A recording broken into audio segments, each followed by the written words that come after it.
Hello friends, welcome to our channels. तो आज हम लोग देखेंगे पॉलिटी भारतीय संविधान भाग 1, 2, 3 और 4 का सभी अनुच्छेद देखेंगे एक ही वीडियो में।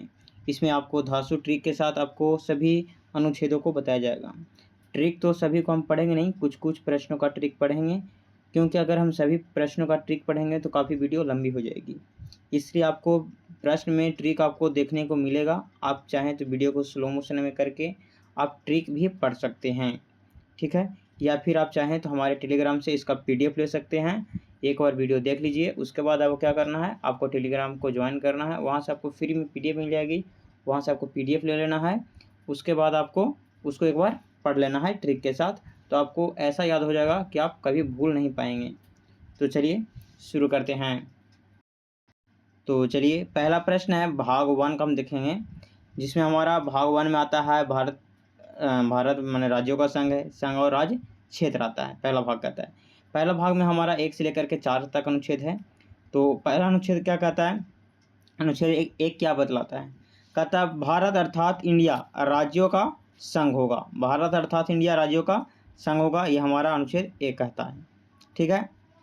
अनुच्छेद 1 के 1 क्या बतलाता है, अनुच्छेद 1 के 1 कहता है कि देश के 2 आधिकारिक नाम भारत और इंडिया है। यह हमारा अनुच्छेद 1 के 1 कहता है, ठीक ना।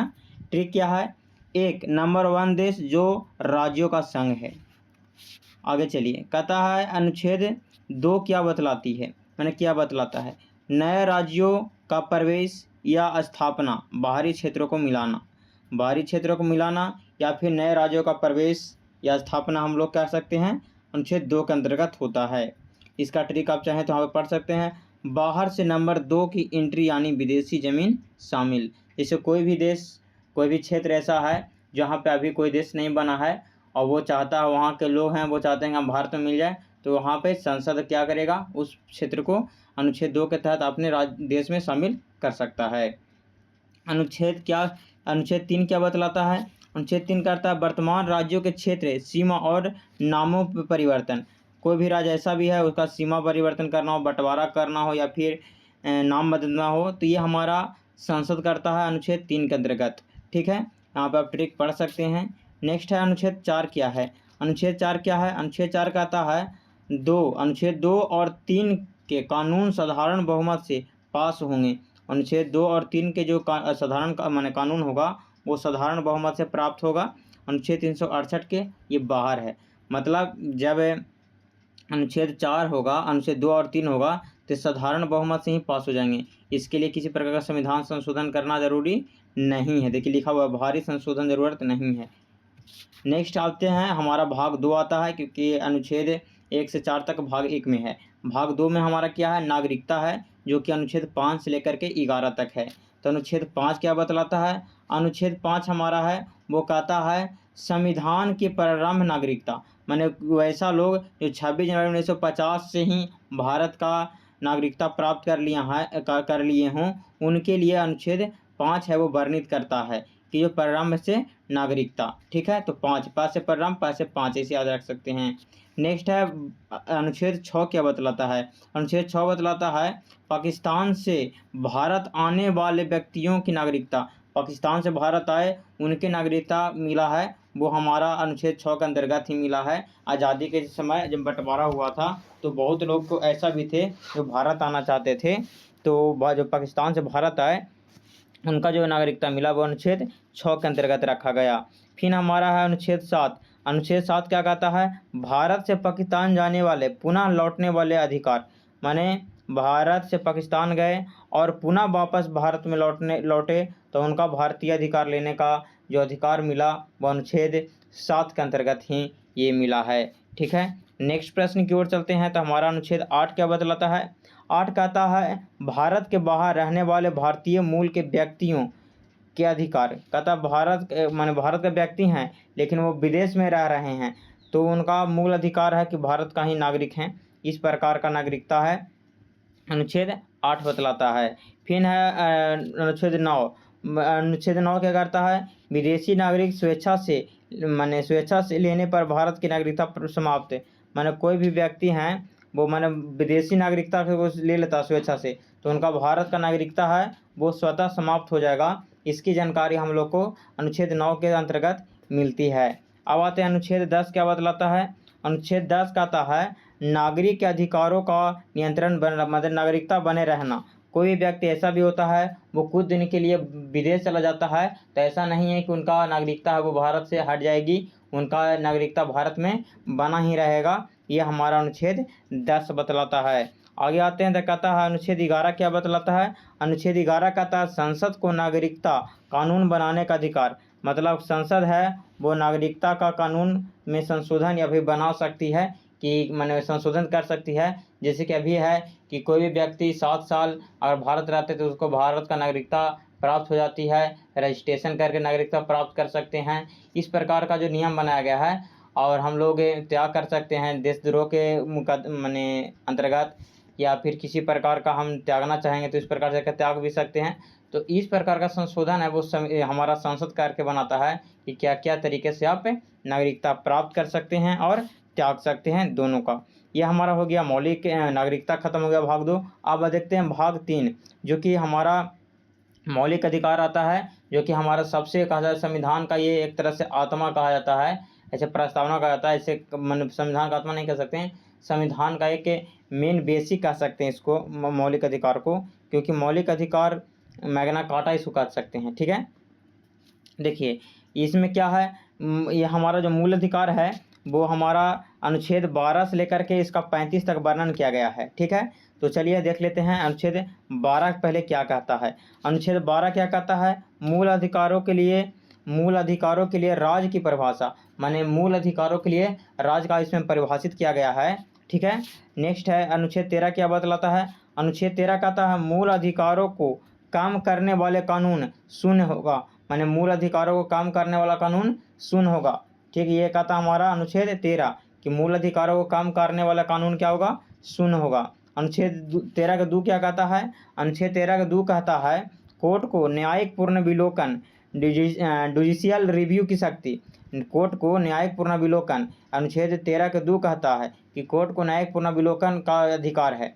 ठीक है, जबकि सुप्रीम कोर्ट का बोलेगा न्यायिक पूर्ण विलोकन तो 137 में है, जबकि सिर्फ कोर्ट का न्यायिक पूर्ण विलोकन बोलेगा तो हमारा 13 के 2 हो जाएगा। आगे चलिए अब आते हैं, देखिए हमारा मूल अधिकार भी एक प्रकार का है, जैसे कि समानता का अधिकार हो जाएगा। तो समानता का अधिकार है वो हमारा अनुच्छेद 14 से 18 तक इसका वर्णन किया गया है। ठीक है, तो देखिए पहला हमारा आ जाता है अनुच्छेद 14 में क्या वर्णन है।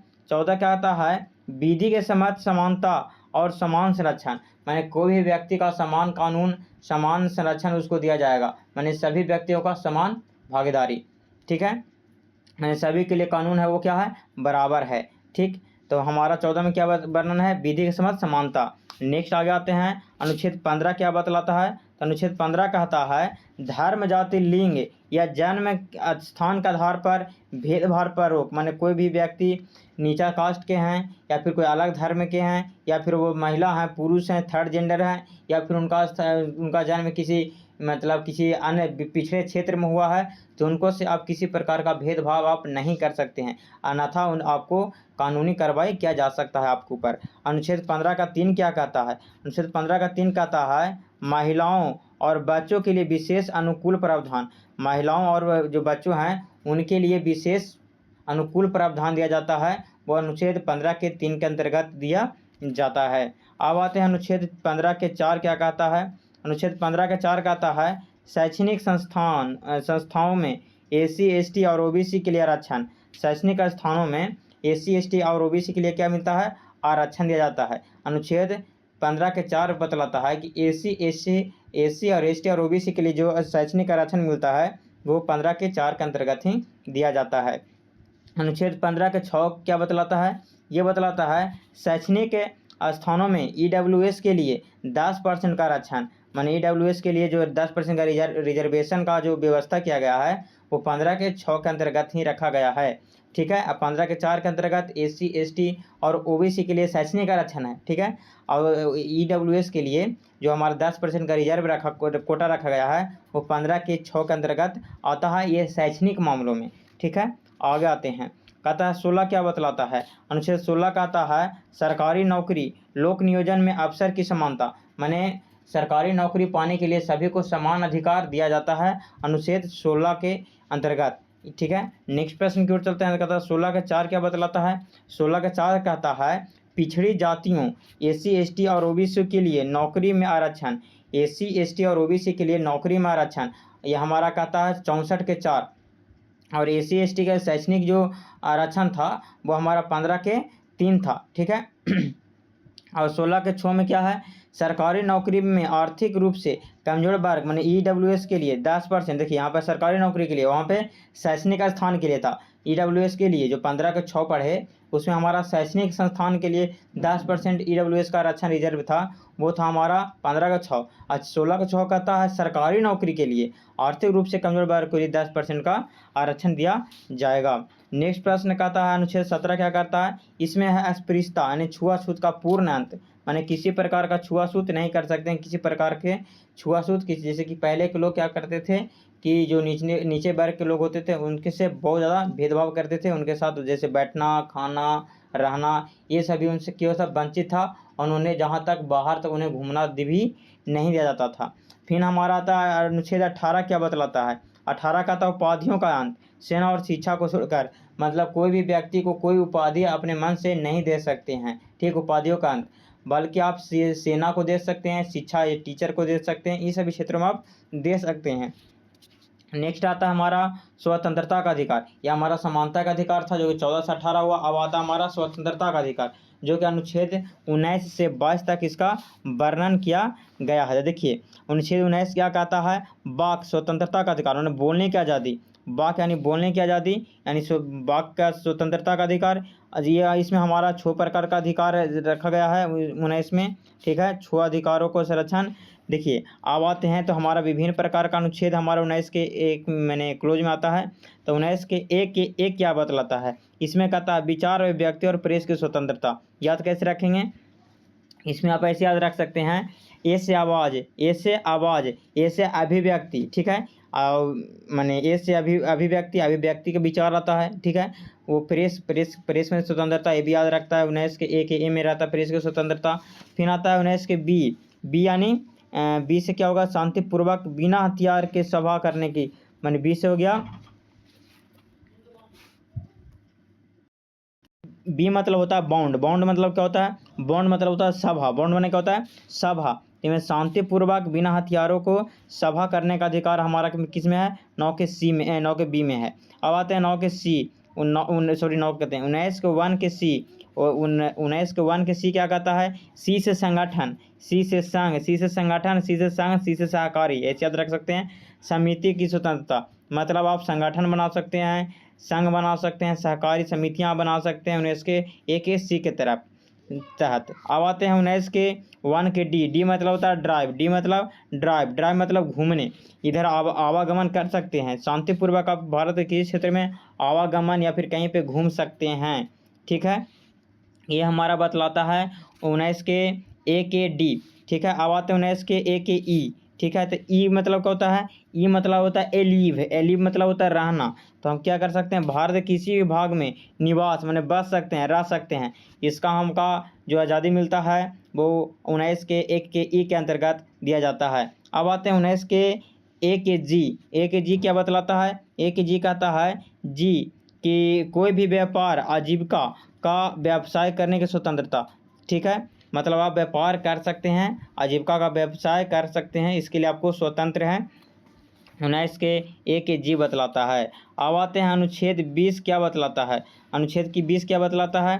तो अनुच्छेद 20 कहता है अपराध के लिए दोष सिद्धि और संबंध में संरक्षण, मतलब कोई भी मतलब कानून मतलब कोई भी व्यक्ति है वो किस प्रकार का दुर्घटना करता है या फिर किसी प्रकार का अपराध करता है तो उसका जो कानून है वो उसी समय के लिए उसी समय का बना कानून को उसको क्या देगा? दंड देगा, ना कि बाद का कानून। बाद का कानून का पर उसको सिर्फ यही लागू होगा कि यदि कोई कानून पहले हार्ड था अभी अब उस कानून को इजी कर दिया गया है तो अब का कानून उस पर लागू होगा, मतलब कम से कम उन्हें सजा दिया जाएगा। अब आते हैं हमारा अनुच्छेद 20 के एक क्या कहता है? 20 के एक क्या बोलता है जी आपको बताना है। तो 20 के एक कहता है कार्योत्तर विधि में संरक्षण, अपराध के समय कानून का मन। हाँ देखिए कहता 20 का एक आता है कि जो अगर कोई भी व्यक्ति अगर किसी प्रकार का अपराधी किया है तो उसका सज़ा उसी समय के अनुसार बने कानून को माध्यम से दिया जाएगा। ठीक है, अब आते हैं 20 के 2 क्या बतलाता है। 20 के 2 कहता है दोहरे दंड से मुक्ति, मतलब कोई व्यक्ति के लिए अगर एक अपराध के लिए अगर उसे सज़ा दिया गया है तो दोबारा उसी दंड के लिए उसे सज़ा नहीं दिया जा सकता है।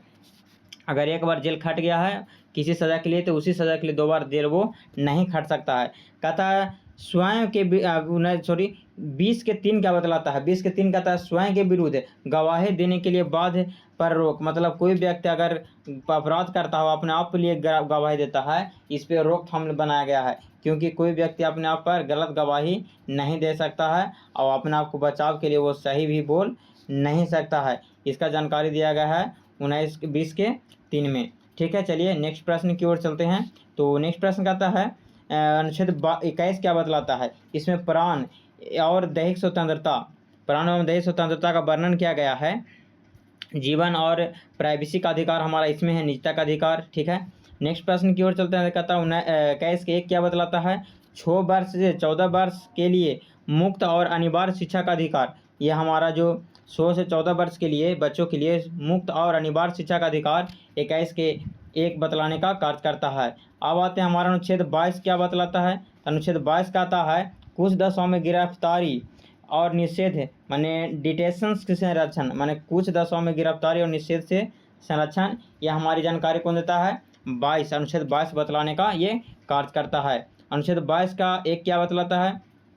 22 का 1 कहता है गिरफ्तारी का कारण जानने का और वकील चुनने का अधिकार, माने कोई भी गलती किया है तो उसे माने उसको ये अधिकार है कि अपना कारण वह जान सकता है कि हम किस जुर्म में गिरफ्तार हुए हैं और वह अपने हिसाब से वकील भी चुन सकता है। नेक्स्ट प्रश्न है, कहता है अनुच्छेद 22 का 2 क्या बतलाता है। तो 24 घंटे के भीतर निकटतम मजिस्ट्रेट के सामने पेश का अधिकार, मतलब कोई भी अगर व्यक्ति को गिरफ्तार करते हैं तो ये कानून का अधिकार है कि 24 घंटे के अंदर वह कोर्ट में आपको पेश करे, ताकि आपको जेल में कम से कम आपको रखने का माने विचार किया जाए। फिर है कि 22 का 4 क्या बतलाता है। ये बताता है निवारक निरोध के बारे में ये बतलाता है। प्रिवेंटिव डिटेशन के बारे में ये बतलाता है कि अगर कोई भी गलती करते हैं आप तो कम से कम आपको 3 महीने के लिए आपको हिरासत में रखा जा सकता है। ठीक है, आगे चलते हैं। तो हमारा जो अगला अधिकार है वो शोषण के विरुद्ध का अधिकार है, जो कि अनुच्छेद 23 और 24 है। ठीक है, तो 23 क्या कहता है। अनुच्छेद 23 का बतलाता है मानव तस्करी और जबरन मजदूरी बेगारी पर प्रतिबंध, माने तस्करी मानव तस्करी आप नहीं कर सकते हैं, किसी को आप जबरन मजदूरी आप उससे नहीं करवा सकते हैं। अगर उसको मन है कि आपके पास यहाँ मजदूरी करना तो मन कर सकता है, यदि नहीं उसके मन है तो आप बलजबरी उसके साथ नहीं ऐसा कर सकते हैं। नेक्स्ट है अनुच्छेद 24 क्या बतलाता है। 14 वर्ष से कम आयु के बच्चे को कारखाने में अगर आप उनसे काम कर लेते हैं तो आपको इसका जवाब देना होगा, और किस स्थिति में उससे आप काम ले रहे हैं, कैसा काम ले रहे हैं, कितना घंटा काम ले रहे हैं, ये भी जानकारी देना होगा। ऐसे तो आप पर यहाँ पे लगाया जाएगा कि आप 14 वर्ष से कम है तो उनको मना है, उनसे आप किसी प्रकार कोई काम नहीं ले सकते हैं। ठीक है, नेक्स्ट प्रश्न आता है हमारा आता है धर्म की स्वतंत्रता। धर्म की स्वतंत्रता है वो 28 से 25 है। ठीक है, तो अनुच्छेद 25 क्या कहता है।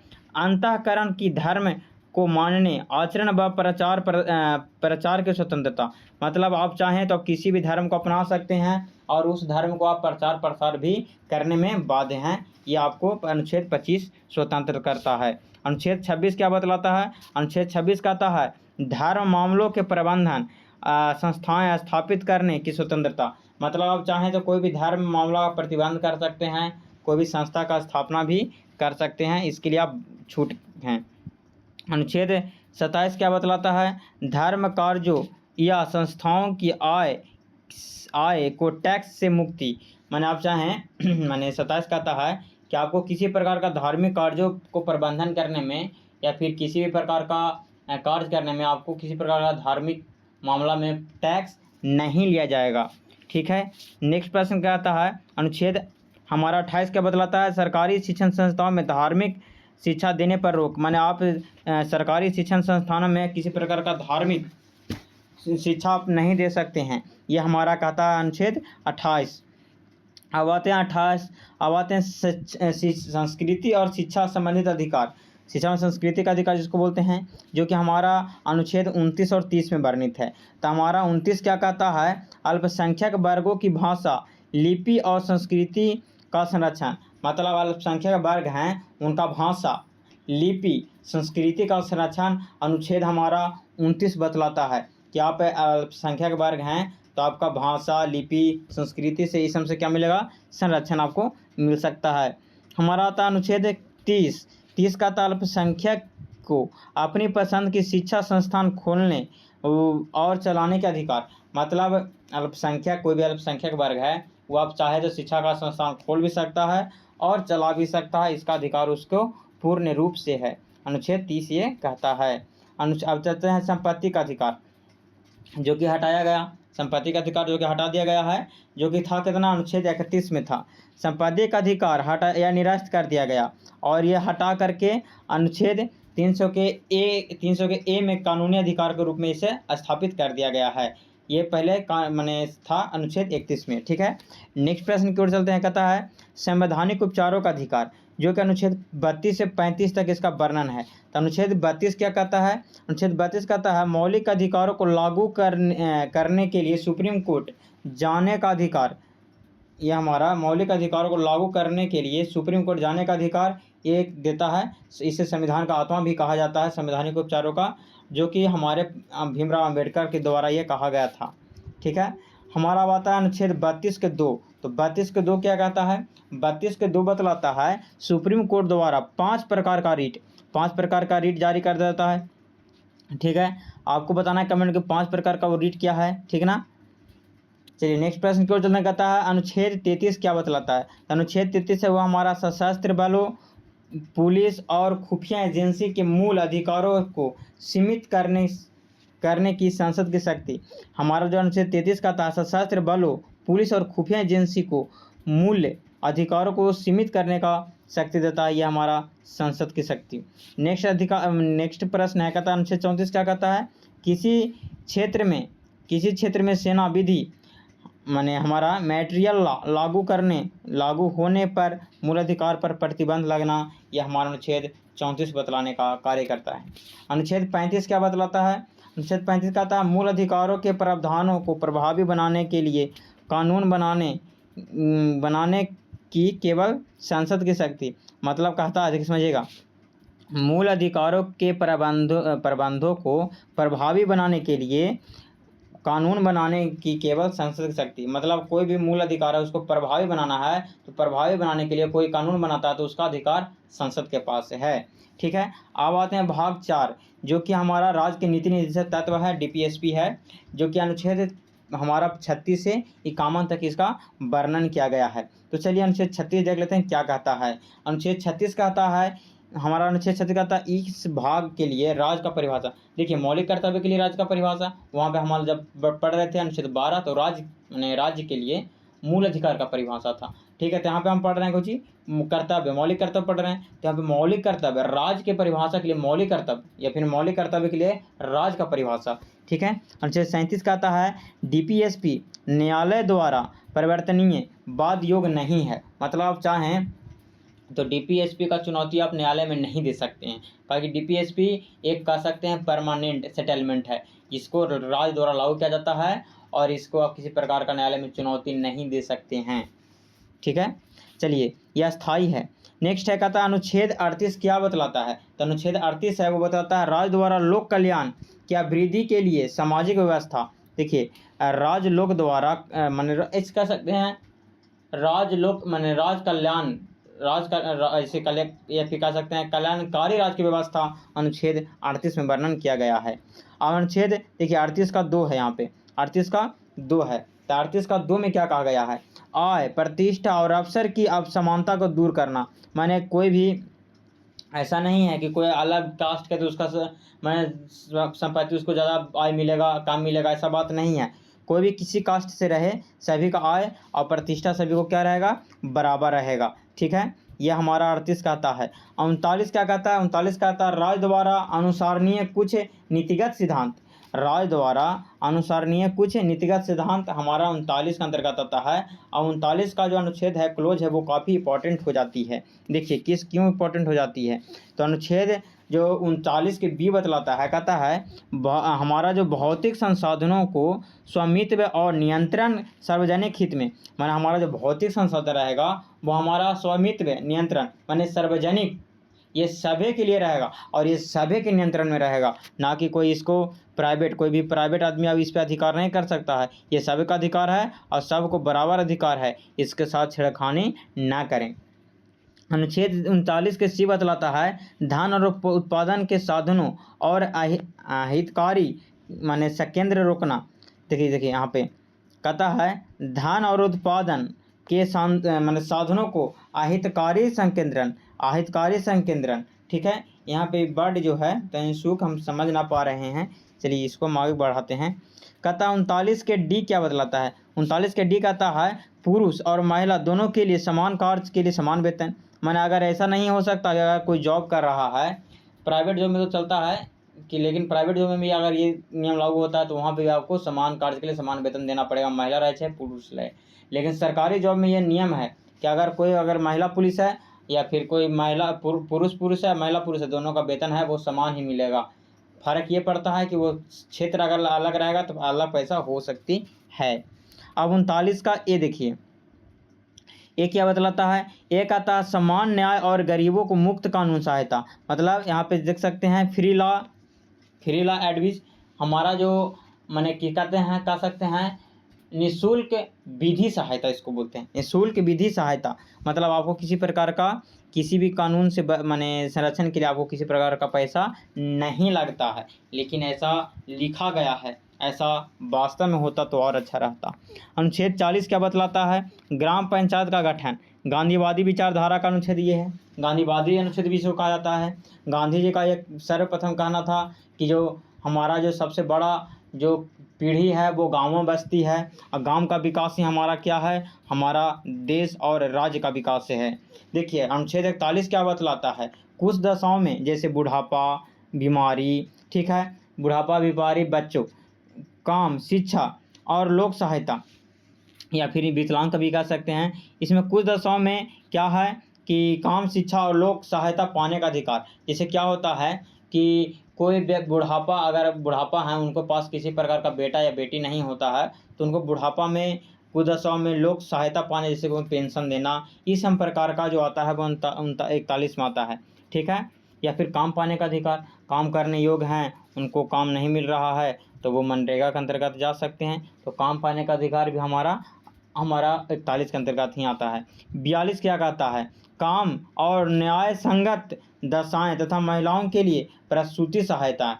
देखिए इसमें क्या होता है, इसमें है कि हमारा न्यायसंगत दशाएं, महिलाओं के लिए प्रसूति सहायता। मतलब अगर जैसे क्या होता है इसमें समझिएगा, इसमें है कि काम और न्यायसंगत पूर्व दशाएं माने सभी के साथ काम है वो बराबर क्यों होना चाहिए। ऐसा नहीं कि अगर कोई काम गरीब के लोग कर रहे हैं, कोई अमीर लोग कर रहे हैं, माने कोई भी दूसरा जात काम कर रहा है हमारे साथ और कोई दूसरा जात, तो अगर ऊँचा जात है तो काम करेगा, हम ज़्यादा करेंगे, ऐसा नहीं होनी चाहिए। और महिलाओं के लिए प्रसूति सहायता मतलब कि पुरुष की अपेक्षा महिला कुछ काम करेगी, ये शुरू से ये बताया गया है। ऐसा नहीं कि अगर जितना पुरुष कर रहा है उतना महिलाओं से काम लिया जाए, ऐसा संभव नहीं है। आगे आते हैं तो कहता है अनुच्छेद 43 कहता है मजदूरों के लिए निर्वाह मजदूरी और कुटीर उद्योग को बढ़ावा। मैंने कहता है देखिए इसमें क्या है, मजदूरों के लिए निर्वाह मजदूरी मतलब कोई भी अगर आपके यहाँ मजदूरी करता है तो उसको कम से कम इतना न्यूनतम मजदूरी दीजिए जिससे वो अपने जीवन को यापन कर सके। ऐसा मजदूरी ना दीजिए कि उसको एकदम ऐसा महसूस हो कि आप खाली कमाए और उसको पेट ना भरे, तो ऐसा हो जाएगा कि एक दिन वो काम करने योग्य नहीं रहेगी। कुटीर उद्योग, यहाँ पर समझिएगा, कुटीर उद्योग को बढ़ावा महात्मा गांधी भी दिए थे। ये क्या है, कुटीर उद्योग छोटा उद्योग है जिसको आप कह सकते हैं, छोटे उद्योग रहता है उसको कह सकते हैं कुटीर उद्योग। इसको बढ़ावा देने का काम कर रहे थे, जिससे क्या होता है कि लोग बेरोजगारी की संख्या कम जाती है, क्योंकि आज मशीन आने से बेरोजगारी की संख्या बढ़ गई है। अनुच्छेद 43 के एक क्या बतलाता है, 43 के एक आता है उद्योगों के प्रबंधन में कर्मगारों की भागीदारी, माने मजदूरों की भागीदारी, माने उद्योगों के प्रबंधन में कर्मगारों की भागीदारी हमारा 43 के ए बतलाता है। 43 के बी क्या बतलाता है, 43 के बी कहता है सहकारी समितियाँ कोऑपरेटिव सोसाइटीज का समर्थन, सहकारी समितियाँ 43 के बी में कहता है सहकारी समितियाँ, कोऑपरेटिव सोसाइटीज़ का समर्थन। अब देखिए हमारा जो आता है अनुच्छेद 44, सबसे बढ़िया अनुच्छेद है, नागरिक के लिए एक समान नागरिक संहिता, यूनिफॉर्म सिविल कोड यूसीसी। ठीक है, तो देखिए यूनिफॉर्म सिविल कोड क्या होता है, मतलब कोई भी व्यक्ति है वो उसका किसी प्रकार का आरक्षण का व्यवस्था इसमें नहीं किया जाता है, सभी के लिए समान दशा, ऐसा नहीं कि इसमें किसी प्रकार का छूट दिया जाता है, सभी के लिए समान, कोई ना कास्ट ना कोई जात ना कोई धर्म इसमें माना जाता है। चलिए आगे आता है, कहता है अनुच्छेद 45 क्या बतलाता है, अनुच्छेद 45 कहता है 6 वर्ष से कम आयु के बच्चों के लिए प्रारंभिक बाल अवस्था देखरेख और शिक्षा, इसको कहते हैं प्रारंभ से शिक्षा का अधिकार, प्रारंभिक शिक्षा अधिकार इसको बोलते हैं, जो कि 6 वर्ष से कम आयु के बच्चों के लिए प्रारंभिक बाल अवस्था देखरेख करना ये माँ बाप का परम कर्तव्य है। ठीक है, आगे चलिए हमारा आता है अनुच्छेद 46 क्या बतलाता है, SC ST और अन्य कमजोर वर्गों के लिए शिक्षा आर्थिक हितों को बढ़ावा देना।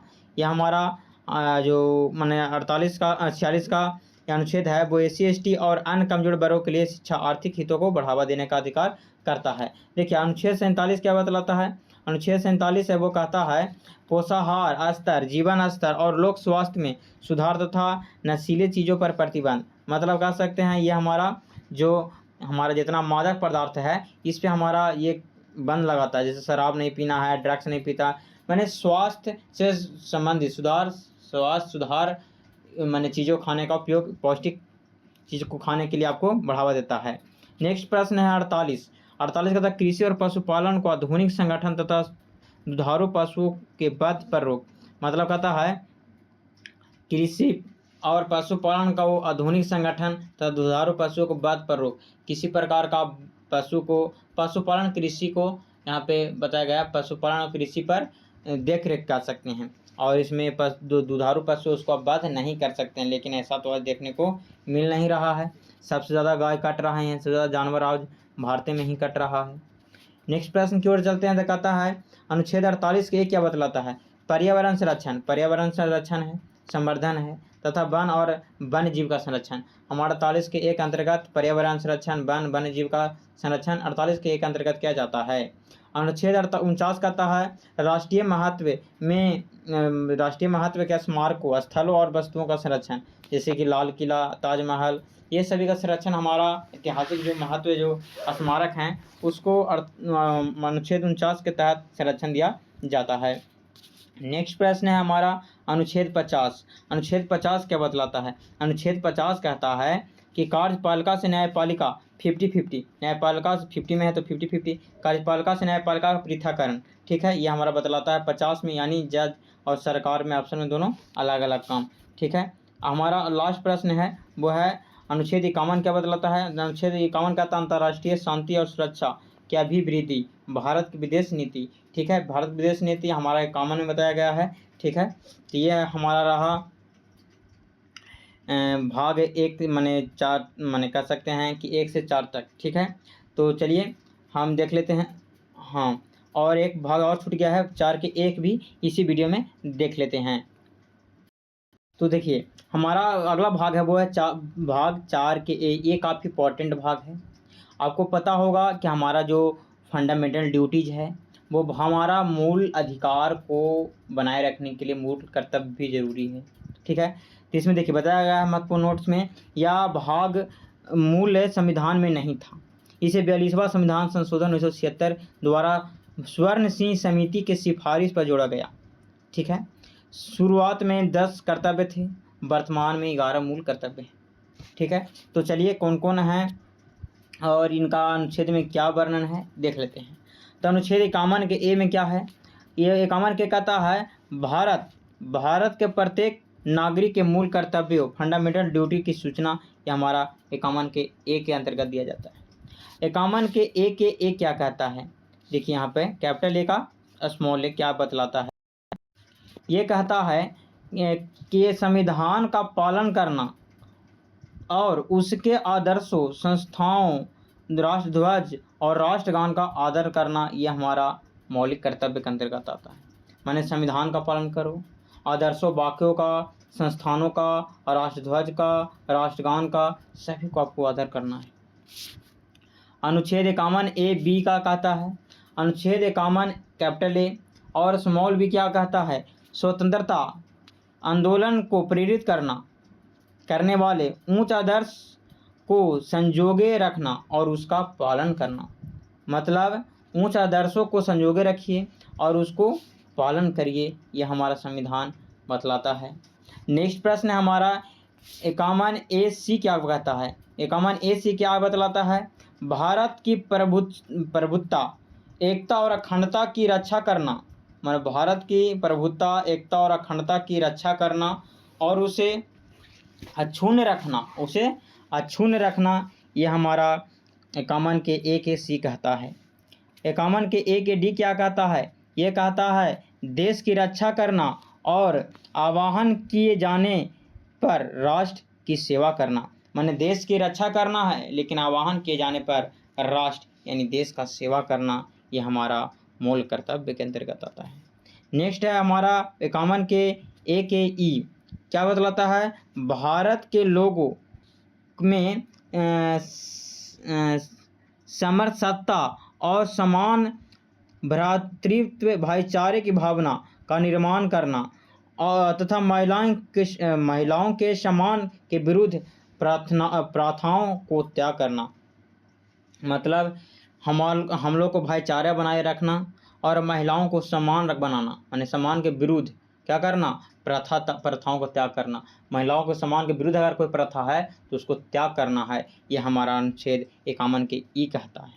51 के ए के एफ क्या बतलाता है, 51 के ए के एफ कहता है, क्या कहता है, हमारी सामाजिक संस्कृति कंपोजिटिव कल्चर्स के समृद्ध विरासत का महत्व समझना और उसका परिरक्षण करना, यह हमारा 51 के ए के एफ बतलाता है। ठीक है, कि हमारी सामाजिक संस्कृति कंपोजिट कल्चर की समृद्धि विरासत और महत्व समझना और उसका परिरक्षण करना। 51 के ए के जी क्या कहता है, ए के जी कहता है प्राकृतिक पर्यावरण जैसे वन, झील, नदी और वन्य जीव की रक्षा करना और प्राणी मात्र के प्रति दया भाव रखना। माने कोई भी अगर माने जैसे जीव जंतु है तो उसको मारिए मत, उसको प्रति आप उसको दया भाव रखिए, किसी प्रकार का प्राकृतिक से खेल मत करें। हमारा जो आता है अनुच्छेद 51 के ए के एच क्या कहता है, वैज्ञानिक दृष्टिकोण, मानववाद और ज्ञानजन तथा सुधार की भावना का विकास करना, यह हमारा 51 के ए के एच बतलाता है। नेक्स्ट है 51 के ए के आई क्या बतलाता है, यह कहता है सार्वजनिक संपत्ति, हमारा पब्लिक है जो प्रॉपर्टी की सुरक्षा रखना और हिंसा से दूर रहना, यह हमारा अनुच्छेद 51 के आई कहता है। 51 के एक आई कहता है। अब आते हैं अनुच्छेद 51 ए जे क्या कहता है।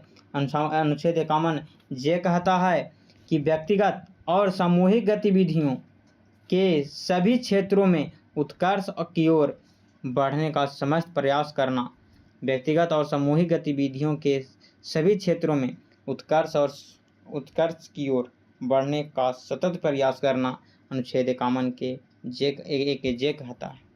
नेक्स्ट प्रश्न हमारा आता है जो कि लास्ट हमारा मौलिक कर्तव्य में है, वो है अनुच्छेद 51 ए के क्या बतलाता है, 6 से 14 वर्ष तक के बच्चों के माता पिता या संरक्षक द्वारा उन्हें शिक्षा के अवसर प्रदान करना, यह हमारा 86वें संविधान संशोधन 2 में 11वें मौलिक कर्तव्य के रूप में जोड़ा गया था। तो ये रहा हमारा आज का भाग 1, 2, 3, 4 और भाग 4 के ए का सभी संपूर्ण निचोड़ अनुच्छेद के रूप में हम लोग देखने का कार्य किए। आई होप कि वीडियो पसंद आया होगा। अगर वीडियो पसंद आता है तो लाइक करें, सब्सक्राइब करें, दोस्तों के पास अधिक से अधिक शेयर ज़रूर करें, कम से कम एक फ्रेंड 5 के पास।